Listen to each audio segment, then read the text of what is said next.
Now, we both know we both attended Bethel Deliverance, and I know that while you were there, you did a little bit of singing as well. Can you tell us A a little little bit bit. about that This and is whether you were, really into that when you were younger, and even if you do some of that now at school? no, I mean, shower, car, little one, two, I play around, but nothing serious. I really am focused on just my work as an educator now.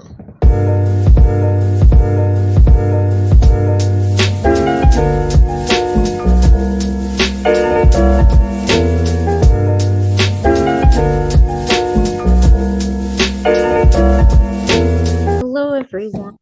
Welcome back to Spruill Spotlight. Today we have here with us Mr. Michael Sanford. It's nice to have you with us here today. Thank you for having me, Kayla.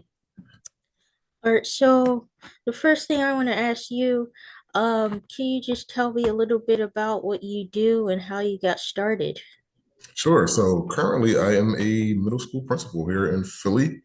I got started as a teacher, and then I moved into the assistant principal role, and now here we are.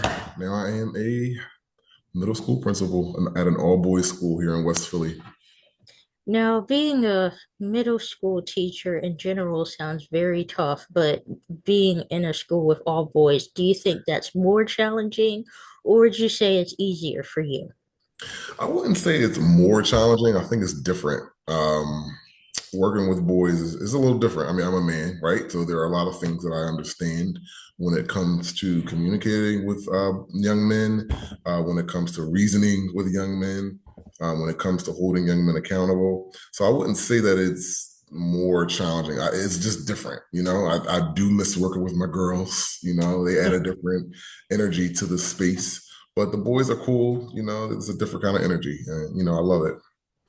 So, did you start out working in like a co-ed middle school and did you switch to an all boys, or did it just kind of transition into an all boys school? Yeah, so I started teaching at Frederick Douglass Mastery Charter Schools in North Philly. And so I had boys and girls in my school. And then when I transitioned from that role to Boys Latin about 4 years ago now, this is my first single gender school. Mm, okay. That's cool. Now, did it take you a while to kind of figure out what you wanted to do for a career, or did you always know that you wanted to go into education, or was it kind of a different path for you? No, Kayla, I knew I wanted to go into education, but I didn't think that it would happen the way that it did. So prior to working in education, I was kind of doing what you're doing right now. I was doing like a lot of journalism stuff. I worked in communications and PR, and I was interviewing all types of folks. I worked for a magazine, so I was heavily involved in like writing and entertainment. And I thought that that was where I was going to land, like professionally. Mm. And for a time, it was cool. Like it gave me a lot of great exposure. I was able to meet a lot of cool people. A lot of those connections and relationships I still have to this day. But then I just kind of fell into working with kids. I was also working at my church for a time. And then once that particular time ended, I ended up working at a shelter. And that was kind of really my introduction into the education space. So I worked at a shelter for about a year. And then after that, I started at Frederick Douglass as a building substitute teacher, part time. That's cool. Now, do you see yourself going back into, or at least maybe blending your experience in journalism with your experience into education? Or do you think for now you're just going to stay in education and see where that takes you? You know what? To be honest, I think long term that would be amazing to be able to marry the two, Mhm. both of my passions. And I have been thinking about creative ways to do that. So I think eventually, right, that is the goal to be able to pursue and sustain. That's the goal. You want to be able to sustain, right? You want to just you can do things for fun if you love it, but at the end of the day, you want to be able to sustain yourself. So I just want to be practical about how to marry those two. and still be able to sustain and take care of myself and take care of my business and, have money. That's the goal at the end of the day. That's why we work. Yeah, that's true. But do you also think that this, even though like since you love it so much, could you see yourself like is this the kind of job where it's like I would do it for little to no money if I had to because I love it so much? Here's what I will say, Kayla, in full transparency. When I first started, that was, oh yeah, I would do this for free every day. Hmm. Now I'm not working for free, right? Even if I love it, you understand? Hmm. Um, because I love it, and because my investment is that heavy in it, I should be compensated accordingly because it's the investment is evident.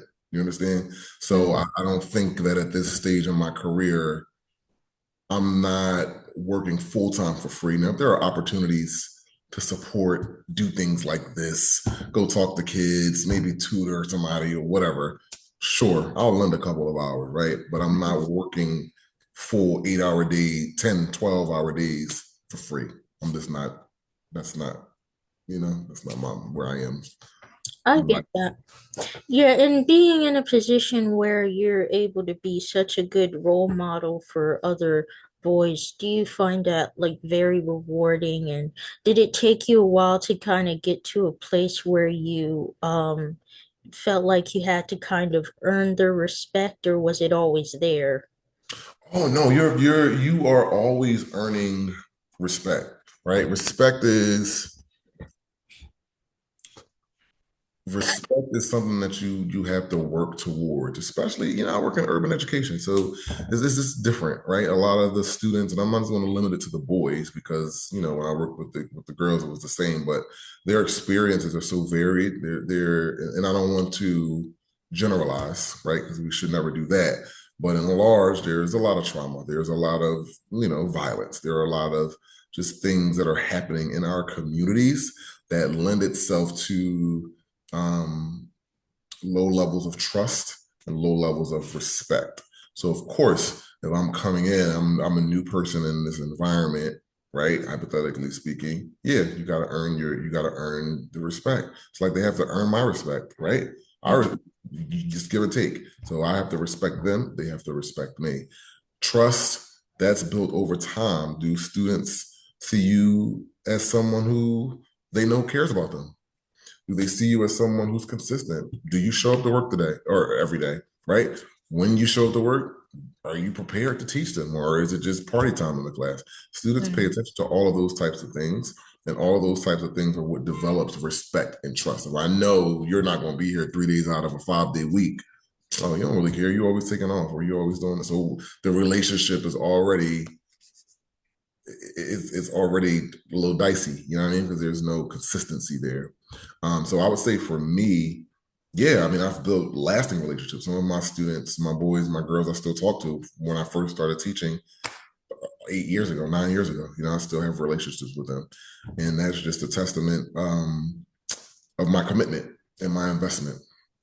Yeah, and I think that's so amazing when you have students who even come back to you after so many years of you teaching them. Yeah, And that kind of lets you know, what I did was worthwhile. exactly. And that kind of leads to the next thing I wanted to ask you, which is whether you had any doubts about whether what you were doing was even making a difference. Oh, absolutely, Kayla. Multiple more times than I would like to even admit. Hmm. Especially when I first started teaching. Yeah, as a novice in anything, right? You're figuring life out. You don't know. You don't even know if you've made the right career move, right? Hmm. So and as a teacher, a new teacher, working in the middle of the hood, like Yeah. it just gets.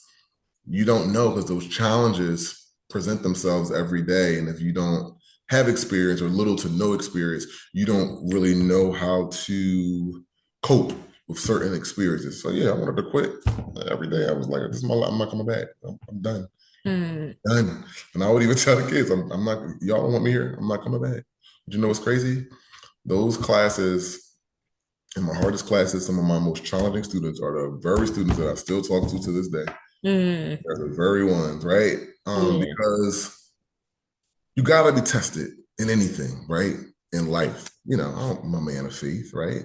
So trials, they work your patience, and patience works hope and all those things, right? So how can you develop faith if you've never been tested in an area where you need faith? How can that happen? You don't just one day, oh, I have faith. Well, how do you know you have faith? You've never been tested. You've never been proven, right? Faith has to be proven. And so I believe that during those first years, I was being tested. I was being tried by fire, as it were, right? Mm. And now look at the fruits of that coming out. And I'm blessed and fortunate enough to be in a position where I can lead a school. I mean, you have to start somewhere. You don't just start at the top. I Yeah. wasn't, and I was never disillusioned in that way. I didn't think after the first year I was going to be like the best teacher in the world. No, Mm. it wasn't. I'm not delusional. So I think that also helped, just that element of humility and patience with myself, and a lot of reflecting, a lot of apologizing to kids, Mm. a lot of apologizing to myself for wanting to give up. Yeah, I hope I answered the question. Yes, you did. And I really love how you said that you give yourself patience. And like you said, you don't expect yourself to be the best teacher in the world because when we put that much expectation on ourselves, it starts to get harder and we have so much stress to where we have nothing left to give to the students, you know? So sometimes it takes time for us to reach that point where it's like I'm gonna keep growing every day, but I'm not gonna put these extremely high expectations on myself because I know that I have to be able to be here for these kids and Exactly. help them as much as I can. So that's very important. And you mentioned that you have a lot of faith. What are some ways that your faith helped to kind of keep you encouraged and helped you to keep going in those times where you felt like, oh, I'm going to give up. I'm not coming back today. I realized my purpose. And what's so funny? I've been doing this for a while, Kayla, and it wasn't until recently I was just like, man, I'm really walking in my purpose. Like Mm, I'm really doing what I believe. Not God, but I believe this is what I'm supposed to do. I've never had to bang on any door or kick down any door or beg for opportunities like wow. ever in my work. So that's one of the ways that I know, like, God opened doors for me to be able to walk through them. Literally, I didn't have to knock on this door. I didn't have to knock on any, like, I literally, God opened the door. The table was set. I walked right through, sat down, and it wasn't easy. Just because he opened the door doesn't mean it was going to be easy. Hmm. But he opened the door, and he won't put more on you than you can bear. And I don't think that scripture is always like talking negatively, or like if it's a negative experience. Sometimes God will open a door for you that he knows is the right door, but he's the one that's going to equip you to be able to withstand all of the things that come with that opportunity. So it's not always negative. Oh, I got fired. God won't put more on me than I. No, sometimes God will open a door for you, let you walk through that thing, and he will expect us to lean on him. He wants to help us. You know what I mean? I haven't learned a lot of this stuff until recently, like just truly leaning on the Lord and like trusting not in what I believe, but trusting in God, and really, really walking in the fact that He has my back. Hmm. I can't fail, even if I wanted to, and even if I don't get the outcome that I wanted, I'm gonna choose to use different language. Even if I don't get the outcome that I wanted, there's a lesson in that, and there is something that I'm supposed to learn from not getting the outcome that I thought that I should get in that moment. Mm. I hope I answered the question again. No, you did. And yeah, I like that. And that's something that I've been thinking about, it's like how do I know if this or that thing is what I'm supposed to do, if this is my purpose in life? And you said, when God opens those doors and you just walk through it. And but then I also think it's important that we don't always take advantage of that and just kind of do it because, hey, I didn't have to work hard to get here, so I'm not going to work hard and do my best because, hey, it was just given to me. No, we still have Oh, for to, sure. So you yeah, still have to, and that's never been my personal mindset, but I do know that there are people who, but I also believe that sometimes when when you're faithful mm, and when it's your time and when it's your season, everything is in seasons and cycles. There's been times in my life where it felt like, geez, God, you slamming every door in my face. Like, what's going on? You mm, know? So it's all seasons and cycles, and it's all also recognize, and that takes humility too, because you recognize God blessed me with this opportunity. I could never be proud enough to not give it my all or yeah, pour out 120% because this is the opportunity that He entrusted me with.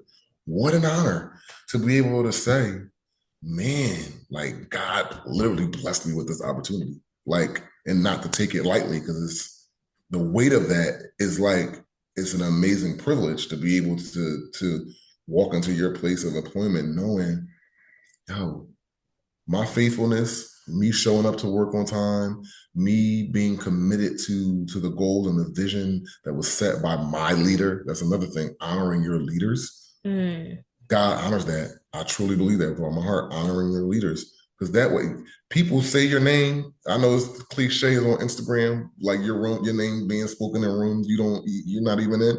That's a real thing. And when you are faithful to the work and when you're faithful to the opportunity that God has given you, the sky's the limit. Who people are always watching. People watch everything that we do, yeah, and people know exactly what opportunities are good for other people, or people know, hmm, we're about to, make some shifts internally. I think this person would be good for that, even if you're not looking for it. Even if you're not looking for it right now, you know what I mean? yeah, Yeah, I hope I answered the question again. I go yeah, into you did.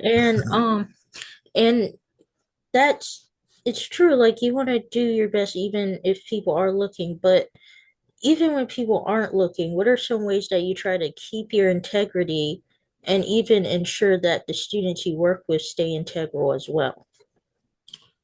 I show up and I do my job. I mean, it's not anything deeper than that. Like I'm not when I was the assistant principal, I was the assistant principal. I understood my role in supporting my leader. I Mhm. understood that and I was committed to that. And it showed, it was evident. You know what I mean? It's not this backhanded, underhanded thing. What what's for me will come to me. And that's just how I believe. Like what is for me will happen for me when it's time. Mm. When it's time. And walking in that and being confident in that is what has sustained me professionally.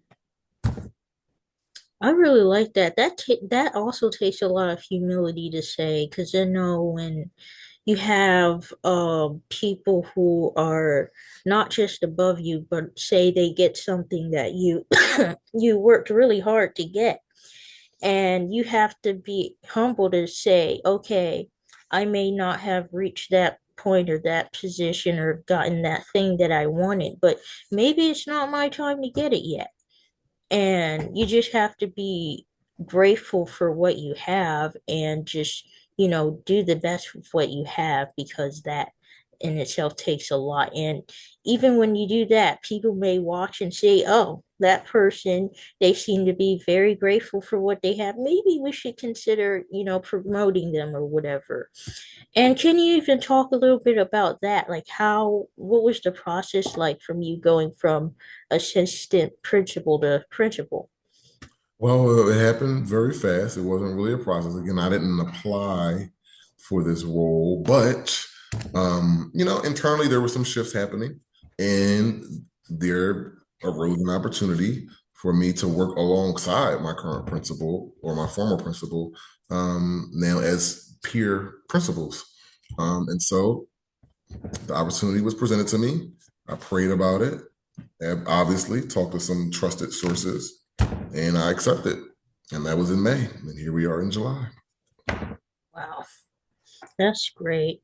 Now I'm gonna go back a little bit, and we both know we both attended Bethel Deliverance, and I know that while you were there, you did a little bit of singing as well. Can you tell us A a little little bit bit. about that This and is whether you were, really into that when you were younger, and even if you do some of that now at school? no. So I mean, back in the day, I was more invested in doing that. But no, I mean, shower, car, little one, two, I mean, I play around, but nothing serious. I really am focused on just my work as an educator now. That's good. I like that. Not to say that I've kicked the Lord to the curb. That's not what I'm saying. But I just mean like, you know. Yeah, I get you. Now, have you ever dealt with maybe being so goal oriented that you've even struggled to enjoy the present moment? And if so, are there some things that help to remind you to be grateful for the gift of today? Oh, that's a deep question, Kayla. I That's try. a very deep question.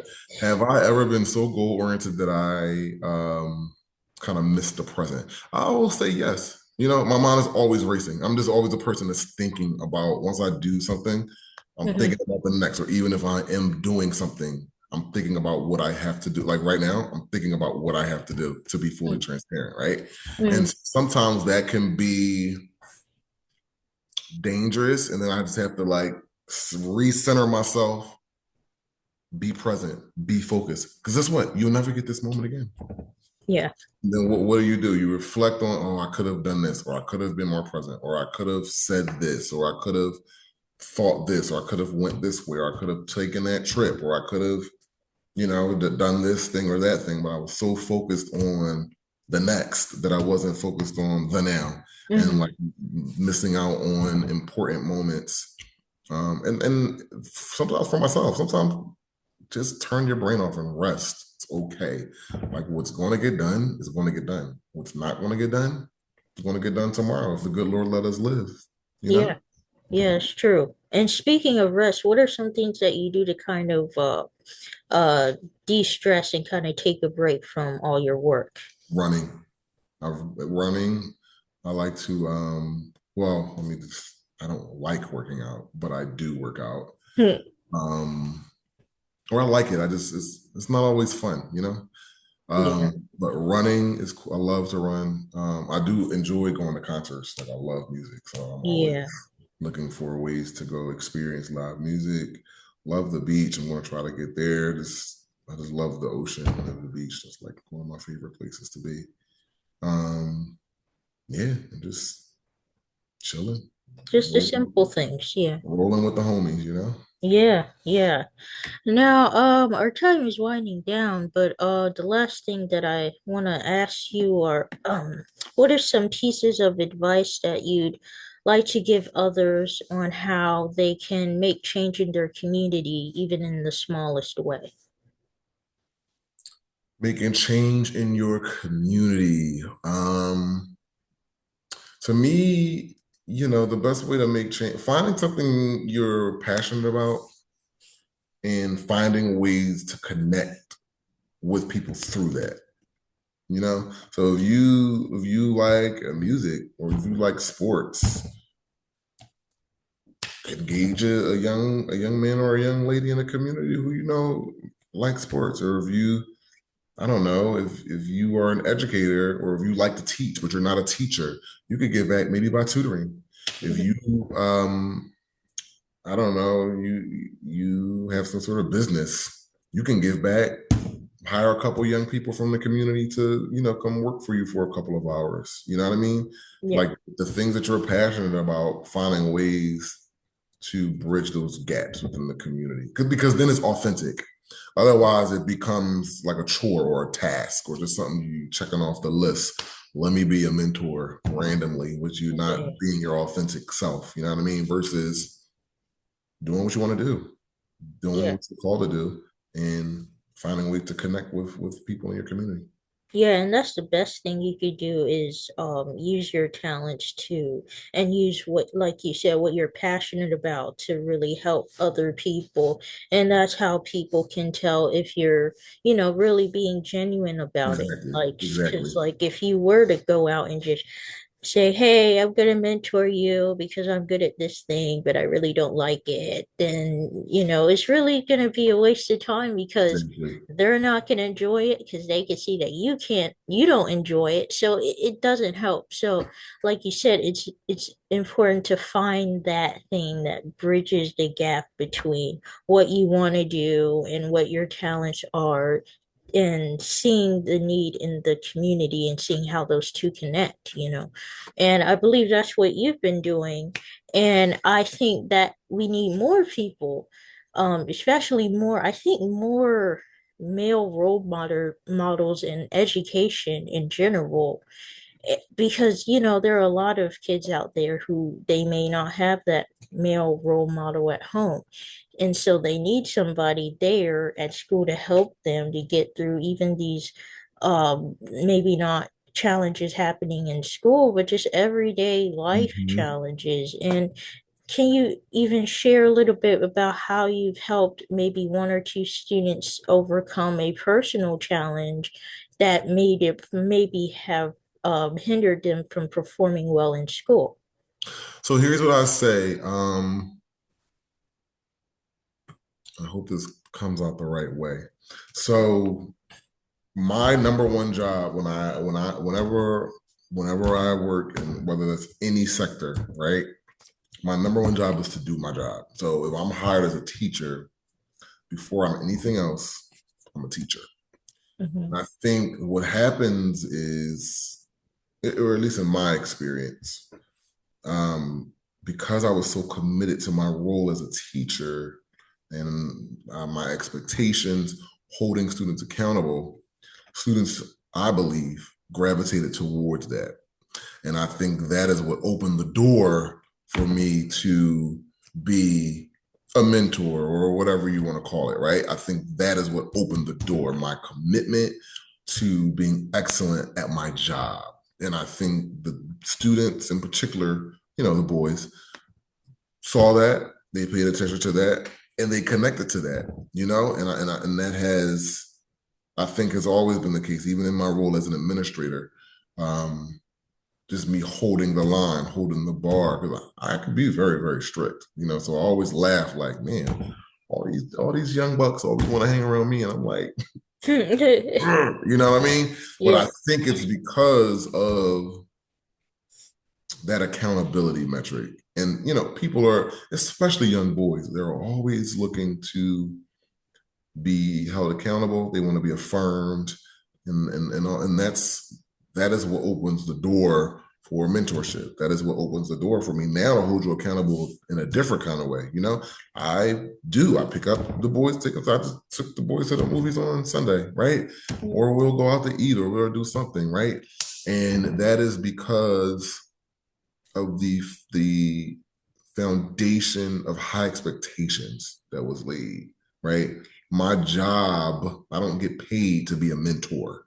That's not my job, Mm, right? And sometimes people forget that, especially in education. We lean more towards the mentorship aspect than we do towards the teaching aspect, and then we don't see outcomes and we don't mm. see growth in our students. But mentorship is as a byproduct of me having high expectations for my kids and then connecting with that. Does that make sense? Yeah, it does. And I think that also kind of answers a question that I had before, which was a lot of teachers they want to be role models for their kids so much so that they like you said, they do kind of sacrifice the actual teaching in order to be friendly with the kids. And that, I mean, in some cases it may be helpful, but not when it comes to actually learning something, Exactly. because at that point you need somebody to really sit you down and say, hey, we had a lot of fun yesterday, but now it's time to, get right to business. And Exactly. so having that balance is something that's very essential, especially if you're working in a school. And that, I think, it's you don't see that a lot today in many schools. So I think that's very encouraging what you just said. And I think a lot of people should, take that into consideration. Um, I think that's all of the questions that I have for you today. Is there any last things that you want to add, or any questions that you may have for me? No, the last thing I do want to add, I'm very proud of you, Kayla. I was very happy that your mom hit me up and you followed up, and I'm very proud of the work that you're doing, that you are starting, and I'm hoping that this blows up. I want to see you on TV. I want to see you, on the red carpets interviewing and asking these thoughtful questions. It's not a lot of thoughtful media out now. It's everything is so negative and toxic and clickbait, and it's invasive, and it's not helpful. It's harmful. A lot of it's harmful. So my prayer is that the good Lord will open some doors for you, and that you will continue to learn, and that you will continue to get wonderful opportunities to chat with amazing people, and just continue to grow and go to the next level. So I'm very happy to be here. I'm very, very honored that you would even consider talking to me. And I can't wait to see the finished product, and share it with my friends, and you know Yes, please. Thank you so much. And I thank you for taking the time out of your busy schedule to come to talk to me. It's funny because when I was asking my mom, what are some other people that I can talk to? And she brought you up a couple of times. So I just thank you so much for taking this time You're out of welcome. your day to come talk with me. You're very welcome.